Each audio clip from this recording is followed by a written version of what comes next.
Hoy en día muchas chicas, algunas influencers, otras, actrices porno, hacen competencia para ver quién es la que tiene relaciones íntimas con la mayor cantidad de hombres. La británica Lily Phillips estuvo con 100 hombres en un día. Lisa Sparks con 919 hombres en 24 horas, y Tia Billinge con 1057 hombres. No sabemos cuáles son los criterios para contabilizar a sus amantes, pero lo cierto es que ninguna de ellas fue la primera en entrar en este tipo de competencias, y mucho menos ninguna es emperatriz, ni tienen linaje real, como si lo tuvo Valeria Messalina. Valeria Messalina. Messalina nació en el año 17 después de Cristo y pertenecía a una de las familias más prestigiosas de Roma.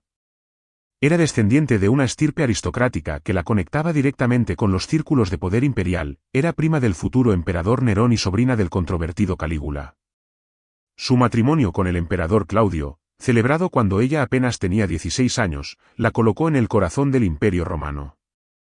Sin embargo, detrás de la fachada de respetabilidad se ocultaba una personalidad insaciable y transgresora.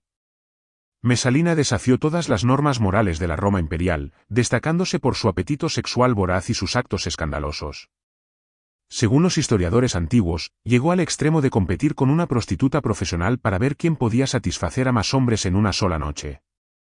Pero, ¿y su esposo, el emperador Claudio? ¿No sabía nada? Claudio era conocido por su torpeza política y personal. Además lo consideraban bobo y manipulable, ya que delegaba gran parte del gobierno a sus asesores y, sobre todo, en sus ambiciosas esposas. Messalina, que se casó con él a los 15 años mientras él tenía cerca de 50, pronto descubrió que podía hacer casi cualquier cosa mientras mantuviera las apariencias en público. Pero, ¿cómo llegó una mujer de la realeza a este extremo? ¿Qué pasó esa noche en el lupanar más famoso de Roma? ¿Y qué consecuencias tuvo esta locura? Prepárense, porque hoy vamos a adentrarnos en una historia de lujuria, poder y caos que terminaría costándole todo a Messalina, incluso su vida. El catálogo de hombres de Messalina. Messalina no era simplemente una emperatriz, era una fuerza de la naturaleza. Según los historiadores antiguos como Suetonio y Tácito, tenía una insaciable sed de placer y poder. Se dice que organizaba festines secretos en los que participaba activamente en rituales que dejaban a Roma boquiabierta. También acumuló amantes de todos los estratos sociales, desde senadores hasta gladiadores, pasando por esclavos y actores. Para Messalina, la moralidad era un concepto abstracto, algo que aplicaba a los demás pero no a sí misma. Messalina no se conformaba con amantes ocasionales. Su lujuria era sistemática. Se dice que mantenía una lista, un catálogo casi burocrático de sus conquistas. Desde senadores jóvenes y apuestos, hasta gladiadores famosos por su vigor, actores de teatro, e incluso a su propio médico personal. Su apetito sexual era incansable, en la mañana podía estar con uno, luego del almuerzo a manera de postre con otro, y por la noche, antes de irse a dormir, con otro, incluso a veces con dos al mismo tiempo. Sus damas de compañía que la seguían a todos lados, sabían todo de ella y se sorprendían de lo incansable que era su ama. Y es que a Messalina no le importaba si eras feo o guapo, gordo o flaco, calvo o con melena, ella solo quería placer. Si eras hombre y hubieras vivido en esa época en el Palacio Imperial, ten por seguro que también hubieras formado parte de su catálogo. El historiador Plinio el Viejo cuenta que, en una apuesta con una de sus damas de compañía, se jactó de haber superado en una sola noche a la prostituta más famosa de Roma, pero de eso hablaremos luego. Su infidelidad más peligrosa fue con Cayo Silio, un joven cónsul de belleza legendaria. Con Claudio fuera de Roma en un viaje oficial, Messalina no solo inició un romance apasionado con Silio, sino que quiso casarse con él en una ceremonia pública, bigámica y escandalosa. Este no fue un acto de pasión ciega, sino un golpe de estado en ciernes. Ella, como emperatriz, y él, como cónsul, podrían deponer a Claudio y tomar el poder. Tengan en cuenta este dato para más adelante. El barrio de Subura. Para entender la magnitud del escándalo, hay que descender primero al escenario donde supuestamente ocurrió. El Subura era un barrio denso, popular y caótico, donde vivían artesanos, taberneros, gladiadores, prostitutas, esclavos, extranjeros y mendigos. Un lugar que hervía de vida nocturna, bullicio, música y mercancías ilícitas. Eran calles estrechas, construidas a distintos niveles, donde el olor del vino barato se mezclaba con el humo de las lámparas de aceite. Se decía que allí, de noche, podían encontrarse los vicios más oscuros de la ciudad, pero también su vitalidad más auténtica. En este lugar se ubicaban prostíbulos regulados por el Estado. Muchos eran pequeños, apenas unos cuartos mal iluminados, con cortinas gastadas que actuaban como puertas. Otros, conocidos como lupanaria, estaban decorados con frescos y mosaicos modestos, y eran más organizados. Pero jamás, ni en el sueño más delirante de un poeta, se habría imaginado que la emperatriz, una mujer del linaje Julio Claudio, pudiera cruzar sus puertas. La noche de la competencia.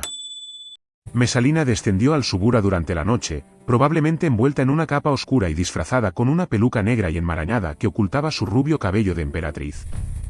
La idea era ir totalmente cubierta como hacían muchas mujeres que buscaban el anonimato, y se dirigió a un prostíbulo frecuentado por la élite libertina de Roma. Pero, ¿por qué lo hizo? Los historiadores refieren a que estaba cansada de la cama conyugal y por un furor insaciable que la impulsaba a buscar la excitación en la misma cloaca de la ciudad que gobernaba. El nombre falso que ella eligió para la ocasión era Octavia. Pero bajo la peluca y las sombras está el rostro de Mesalina. La competencia habría nacido de un desafío impulsivo, quizás motivado por la arrogancia de Mesalina, por el deseo de imponerse en cualquier ámbito, incluso en el más impropio para una emperatriz. Dentro del burdel, pagó su moneda por el alquiler del espacio, como cualquier otra mujer. No eligió una celda privada. Se colocó en uno de los cubículos abiertos, separado solo por una cortina raída, en la hilera común. Y allí, ante la mirada atónita de la dueña del lugar y de las otras prostitutas, lanzó su reto. Dicen que la mejor de todas es Escila, que ningún hombre ha podido resistir su servicio hasta el amanecer. Yo, Octavia, quiero medirme con ella. Esta noche contaremos clientes. La que más atienda antes de que cante el gallo será declarada la preferida de Roma. Mesalina, presumida y segura de sí misma, afirmó que podía igualar o superar a cualquier prostituta de Roma en cuanto a rendimiento. Escila, una mujer curtida por la vida en las calles, y famosa por su resistencia y habilidades en los burdeles de Subura, aceptó con una sonrisa burlona. ¿Quién era esta recién llegada, con piel demasiado cuidada y un aura de autoridad absurda en ese lugar, para desafiarla? Todo comenzó como un juego, pero rápidamente escaló a una apuesta real. Sí. Escila, conocida por su bravuconería, aceptó el desafío sin dudarlo. El duelo estaba pactado y la escena estaba lista, un prostíbulo atestado de hombres ansiosos. Y así comenzó la macabra competición. La emperatriz, en un espacio al costado de la otra prostituta, recibía a los hombres que llegaban, mercaderes, soldados, esclavos libertos. El cuarto de cada una estaba al lado de la otra. No había puertas, solo una tela transparente. Y afuera una fila larga de hombres esperando. Ellos, ignorando que estaban frente a la propia emperatriz, no tardaron en formar una fila interminable. Ambas mujeres trabajaron incansablemente, turnándose para recibir a clientes uno tras otro. Mesalina se movía con una energía frenética, casi como si estuviera poseída por algún espíritu.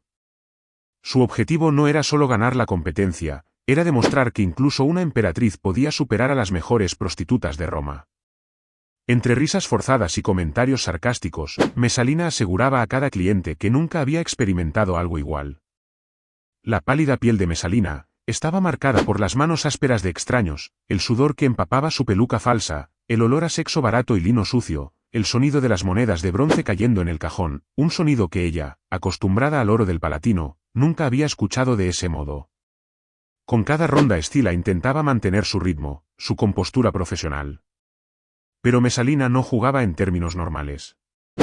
Para ella, aquello ya no era un simple desafío físico, sino una cuestión de identidad. Necesitaba demostrarse que podía vencer en cualquier terreno, incluso en uno que socialmente debía repugnar a una noble romana. ¿Ya estás cansada?, preguntó Mesalina a su rival. Escila solo sonrió, mientras trataba de mantener la compostura. Aunque las fuentes no dan diálogos exactos, el ambiente que describen permite imaginar esa tensión. Lo que sí mencionan es que Mesalina insistía en continuar incluso cuando su rival pedía un respiro. Era como si quisiera borrar cualquier duda de que ella era la mujer más temible de Roma, incluso en los rincones donde ninguna dama de su clase debía poner un pie. El lupanar, a esas alturas, ya estaba casi en silencio. Los clientes que entraban preguntaban con sorpresa: ¿por qué todo está detenido? Nadie quería perderse el improvisado espectáculo. En un momento de la noche, la dueña del burdel ordenó llevar vino y pan para las participantes. Era evidente que la competencia se extendería más de lo previsto. Mesalina aceptó el vino, Escila también, aunque con gesto cansado. Cuando la noche llegó a su punto más profundo, Escila se rindió. Fue ella misma quien, extenuada, reconoció la victoria de la emperatriz con una frase que se volvió casi legendaria: «No puedo más, que la nueva continúe sola, si así lo desea».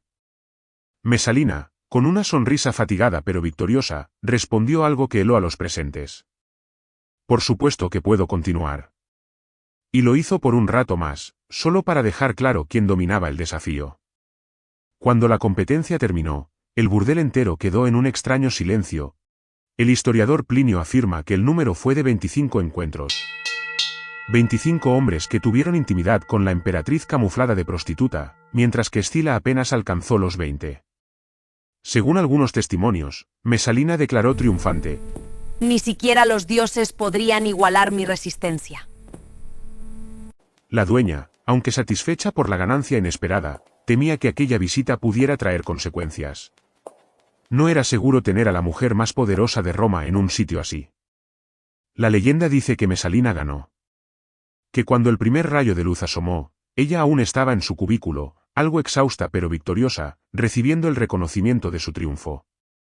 Se vistió con su capa, dejó una bolsa de oro extra para silenciar a la dueña del burdel, y regresó a palacio antes de que Claudio despertara. Al amanecer, estaba junto a su esposo el emperador, lavada, perfumada y peinada con sus joyas, como si nada hubiera pasado, mientras el olor a incienso intentaba ocultar un aroma más primitivo que llevaba en la piel. El final de Mesalina. Si bien Mesalina salió victoriosa de esa noche, sus acciones no quedaron impunes. Las noticias de su comportamiento llegaron a oídos de Claudio, aunque filtradas cuidadosamente por sus enemigos políticos.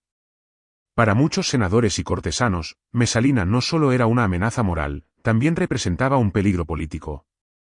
Había acumulado demasiado poder y estaba involucrada en intrigas que ponían en riesgo la estabilidad del imperio.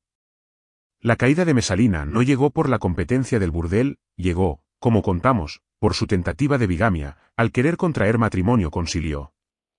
El liberto Narciso, uno de los consejeros de Claudio, temiendo por su propia vida si Mesalina y su nuevo esposo tomaban el poder, reunió el valor para despertar al emperador de su letargo y exponer la verdad. La noche de Mesalina en el lupanar ya no era un secreto. Y Narciso, un cónsul ambicioso de poder, entendió que esa historia era una oportunidad política. El imperio necesitaba estabilidad, y la reputación de Claudio había sido golpeada en repetidas ocasiones por los excesos de su esposa. Su lealtad hacia Mesalina era conocida, y eso incomodaba a quienes temían ver debilitada la autoridad imperial. Narciso decidió acercarse a Claudio y contarle la verdad, o al menos, la versión conveniente de la verdad. Claudio se encontraba revisando documentos en su despacho privado cuando escuchó los pasos apresurados de Narciso. «César, hay algo que debes saber», dijo sin adornos. Lo que siguió fue una lista de acusaciones. Algunas ciertas, otras exageradas, otras completamente inventadas. Pero Claudio, que había amado profundamente a Mesalina, se encontró por primera vez con la posibilidad de haber sido humillado de manera imperdonable. Los historiadores coinciden en que el golpe final no fue la supuesta competencia con una prostituta, sino el rumor de que Mesalina quería casarse con otro hombre. Ese acto tentativo de bigamia, y no el escándalo sexual, fue lo que selló el destino de Mesalina. Mesalina intentó casarse en secreto con un noble llamado Cayo Silio, lo que muchos interpretaron como un intento de usurpar el trono. Este acto fue la gota que colmó el vaso. Claudio, furioso y traicionado, ordenó su ejecución. Encontraron a Mesalina en los jardines de Lúculo, suplicando y tratando de que sus hijos intercedieran por ella.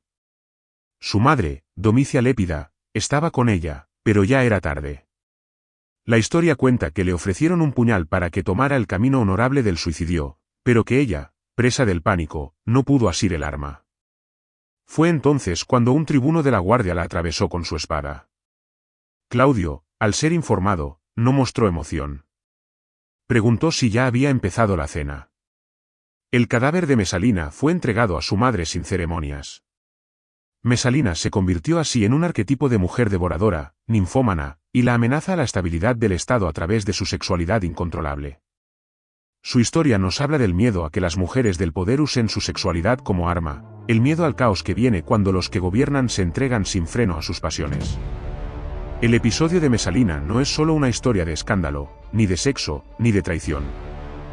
Es, sobre todo, la historia de una mujer que desafió todas las normas, que vivió al límite y que terminó devorada por la misma ciudad que la celebraba a escondidas. Al final, su búsqueda de placer y poder la llevó directamente a su perdición. Lo que es indudable es que su leyenda, alimentada por relatos como el de aquella noche de competencia, sigue fascinando y escandalizando 2000 años después.